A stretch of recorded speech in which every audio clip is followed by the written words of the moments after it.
శ్రీమతి కడిమండి శ్రీనివాసరావు గారు. మరి వారికి కూడా మన అందరం కూడా గట్టి చప్పుళ్ళతోని స్వాగతం పలుకుదాం.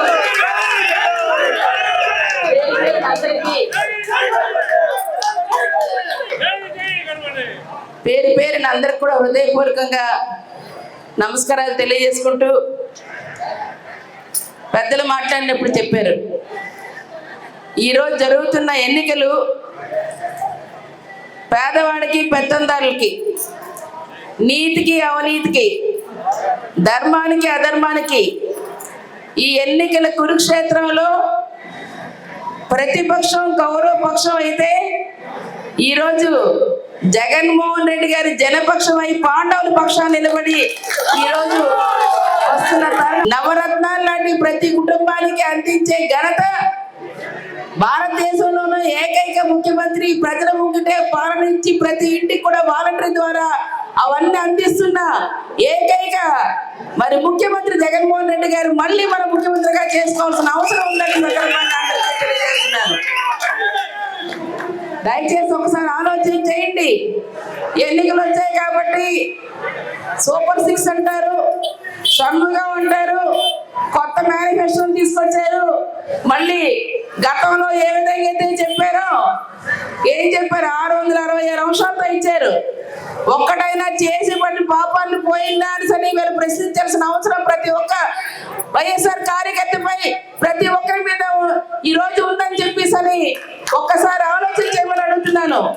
మీ దగ్గర ఆ రోజు చెప్పేవే ఆడపిల్ల పుడితే 5,000 వేసేస్తాను అక్క చెల్లికని, ఆ రోజు చెప్పారే ప్రతి ఇంటికి ఒక ఉద్యోగం ఇచ్చేస్తామని, ఆ రోజు చెప్పారే ఉద్యోగం నిరుద్యోగం ఇచ్చేస్తామని, ఆ రోజు చెప్పారే అక్క చెల్లెలు బంగారం బ్యాంక్ లో తాకట్టుంటే మీకు విడిపించి మీ చేతిలో పెట్టేస్తానమ్మని, మగవాళ్ళు కావాలంటే బయటి గారు పోలీసు ఇచ్చేస్తారని, ఇలాంటి చెయ్యలేని వాటికి ఎన్నైనా వాగ్దానాలు ఇచ్చేవచ్చు బంగాళాఖాతంలో కలపడానికి. ఒకటైనా మచ్చికైనా ఈవేళ రైతులకి రుణమాఫీ అన్నారు, మహిళలకి రుణమాఫీ అన్నారు, ఉచిత విద్యుత్ అన్నారు, ఏదైనా చేశారా అని చెప్పేసి వీళ్ళు ఒక్కసారి ఆలోచన చేయాల్సిన అవసరం. మళ్ళీ ఈవేళ వస్తున్నారు, మళ్ళీ మభ్యపడడానికి వాళ్ళకి కావాల్సిన 3 పార్టీలతో కూటమితో జతకట్టారు. 3 పార్టీలతో కూటమితో జతకట్టి ఎలాగైనా సరే వాళ్ళకి ఈవేళ కుర్చీ కావాలట. ప్రజల బాగోగులు కాదు, కుర్చీ వస్తే అప్పుడులాగే జన్మభూమి కమిటీలు పెట్టి ఆ జన్మభూమి కమిటీకి ఆ నాయకులకి దోచుకోవడం తప్పితే రెండోది లేదు. అటువంటి పరిస్థితులు ఉంటే పేదవాళ్ళుగా ఉండే పరిస్థితి వస్తుంది.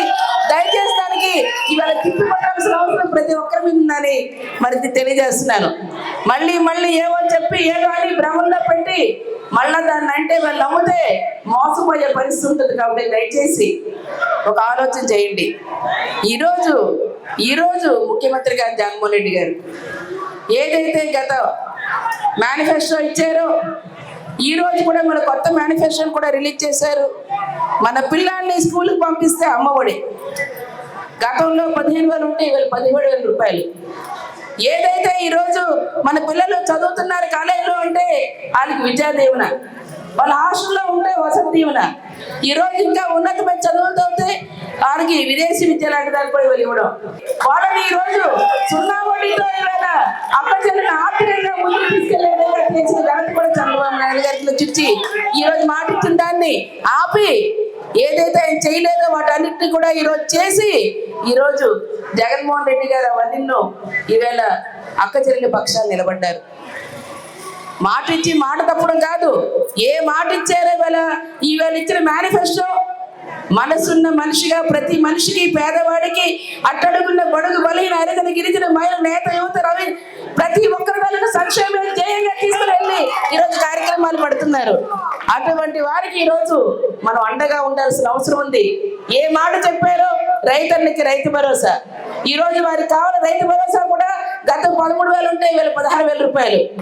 ఏదైతే వాహన మిత్రాలను ఈరోజు ఆ ఆటో సోదరులకి ఇవాళ కార్ డ్రైవర్లకి ఉన్నాయో ఇవాళ లారీ డ్రైవర్లు కూడా ఈరోజు అటువంటి వారికి కూడా ఇస్తూ దాంతో పాటు 10,000 రూపాయలు చెప్పిన ప్రతి సంవత్సరం ఇస్తూ, అంతేకాకుండా 10 లక్షల వరకు ఇన్సూరెన్స్ కలిపి చూపించే కార్యక్రమం కూడా ఈరోజు మేనిఫెస్టోలో పెట్టి తీసుకొచ్చారు.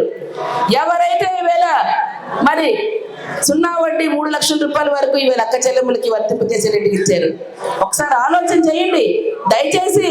అదొక్కటే కాదు, ఆరోగ్యశ్రీ 1000 రూపాయల నుంచి 25 లక్షల రూపాయల వరకు అయ్యే ఖర్చు కుటుంబంలోని ఎవరికైనా అవసరం వచ్చిందంటే దాన్ని ఈవేళ ఆరోగ్యశ్రీ ద్వారా ఆ కుటుంబానికి ఒక ధైర్యం, ఒక స్థైర్యం ఈ రోజు మరో దేవుడిగా ఈ రోజు ఇచ్చిన అటువంటి కార్యక్రమం కూడా ఈవేళ జగనన్నదని చెప్పేసి ఒక్కసారి ఆలోచన చేయవలసింది.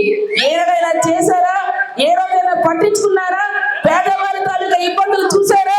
మరి వీళ్ళ ప్రాంతానికి, పార్టీలకి, కులాలకి, మతానికి అతీతంగా చేస్తున్న కార్యక్రమాలు ఒక్కసారి ప్రజలందరూ కూడా ఆలోచన చేయాల్సిన అవసరం ఉంది. పార్టీలకు అతీతంగా కూడా పిలుపునిస్తున్నాను. దయచేసి రోజు ప్రతి ఒక్కరికి 0 వడ్డీ ఇచ్చిన మా అక్క చెల్లెముల పేరిట వేయటం, ఆడపడుచులకు అండగా ఉండి వారిని ఇంకా గౌరవంగా చూడటం, ఏది ఇచ్చినా ఆ వారి వల్ల ఇంకా ఆ కుటుంబంలో గౌరవం పెంచడం, అటువంటి కార్యక్రమాన్ని ఈవేళ శ్రీకారం చుట్టడమే కాకుండా దిశ లాంటి ఏవైతే ఉన్నాయో ఒక రక్షణ కవచం ఈవేళ మహిళలకి, అటువంటి దాన్ని కూడా తీసుకొచ్చి ఈవేళ ఎంతమందికో మహిళలకి రక్షణగా అండగా ఉండటం, ప్రతి ఒక్కటి ఆలోచన చేయండి. అంతేకాకుండా ఎవరైతే అవుట్ సోర్సింగ్ ఉద్యోగాలు చేస్తున్నారో మరి గతంలో వాళ్ళకి వచ్చిన 12,000 రూపాయల నుంచి 25,000 రూపాయలు ఈవేళ మేనిఫెస్టోలో పెట్టి వారందరూ కూడా ఇప్పుడు ఆ కుటుంబాన్ని మరి దాన్ని డబుల్ చేసి వాళ్ళు ఇస్తున్నారంటే ఒక్కసారి ఆలోచన చేయండి. దయచేసి జగన్మోహన్ రెడ్డి గారు ఒకటే చెప్పారు, నేను నమ్ముతున్న నా మేనిఫెస్టో దాంట్లో ఏది ప్రతి ఒక్క అంశం ఈవేళ పేదవారిని పెద్దవారిగా చేయటమే, ప్రతి ఒక్కరికి అందించడమే. ఏవైతే ప్రజలు బాగుంటే ఈ రాష్ట్రం బాగుంటుంది, ఈ రాష్ట్రం బాగుంటే దేశం బాగుంటుంది. ప్రజలకు కావాల్సిన ప్రతి ఒక్కటి చేయడమే మా లక్ష్యం, మా జెండా తాలూకా అజెండా అని చెప్పేసి ఎవరి మన కష్టాలు ఉన్నాయి ఆ కష్టాలనే ఈవేళ విద్య, వైద్యం, వ్యవసాయం, ఆరోగ్యం, ఈవేళ ఉపాధి, ఉద్యోగ అవకాశాలు, పరిశ్రమలు, కావలసిన రహదారులు, తాగునీటికి, సాగునీటికి వాటన్నిటిని పెడుతూ ప్రత్యేకంగా మన ఉత్తరాంధ్రలోని మనం అందరం వెనకబడిపోవడానికి కారణం మనకి ప్రధానమైనది విశాఖపట్నం. విశాఖపట్నాన్ని ఈరోజు పరిపాలనా రాజధానిగా తీసుకొచ్చినప్పుడే మనకి దానికి ఆరోగ్యంగా మన ప్రాంతం వేసుకోవడం కూడా ముందు పెద్ద చెప్పినట్టు శ్రీనివాస్ గారు చెప్పినట్టుగా, ఎమ్మెల్యే గారు చెప్పినట్టుగా ఖచ్చితంగా ఈ ప్రాంతం అంతా పరిశ్రమలకి అనుకూలంగా ఉండి మరింత మందికి ఉద్యోగ ఉపాధి అవకాశాలు మనకు అందుకు పుచ్చుకుంటాం. అటువంటి కార్యక్రమాలు మన ప్రాంతాల్లో జరగాలి. గతంలో మీరు అవకాశం ఇచ్చినప్పుడు అటు సత్యబాబు గారు కానీ నేను కానీ ఎప్పుడు కూడా ఇక్కడ మీకు మన కుటుంబంలో సభ్యులుగా ఉండి కష్టం ఉందంటే ఆ కష్టానికి మేము ఉన్నామనుకొని ఎప్పుడు మీతో కలిసి పనిచేసిన వ్యక్తులుగా మీ ముందున్నాం. ఈరోజు అందుకనే సొంతగా కుటుంబంలోకి వచ్చినట్టు మీ అందరితో కూడా వీళ్ళని మాట్లాడే అవకాశం, అదృష్టం మాకు వచ్చి మళ్ళా జగన్మోహన్ రెడ్డి గారు ఈరోజు మెట్టినింటికి పుట్టినింటికి సేవ చేసే అరుదైన భాగ్యాన్ని నాకు అవకాశం ఇచ్చారు. మీ అందరి పార్లమెంట్ లో వినిపించి ఈ ప్రాంత అభివృద్ధికి దోహదపడాలంటే తప్పకుండా ఈ జాన్సన్కి మీరు ఓటు ఇవ్వాలి, ఇచ్చి పంపించాలి. ఈ ప్రాంత అభివృద్ధికి మీతో పాటు కలిసి పనిచేసే భాగ్యాన్ని ఇవ్వాలి.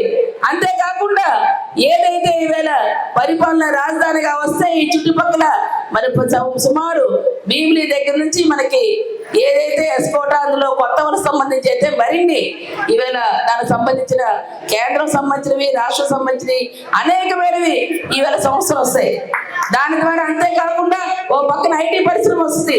ఇప్పటికే మనకి ఏదైతే మనకి విశాఖపట్నాన్ని కూడా విశాఖపట్నం పార్లమెంట్ సంబంధించిన మన కాన్స్టిట్యున్సీ కాబట్టి చెప్తున్నాను, ఖచ్చితంగా ఇది ఈ రోజు విశాఖపట్నం మన భారతదేశంలో 4వదిగా ఈ రోజు రోడ్ సబ్సిడీగా ఈ రోజు ఉంది, 9వ రిచెస్ట్ ప్లేస్ గా ఉంది.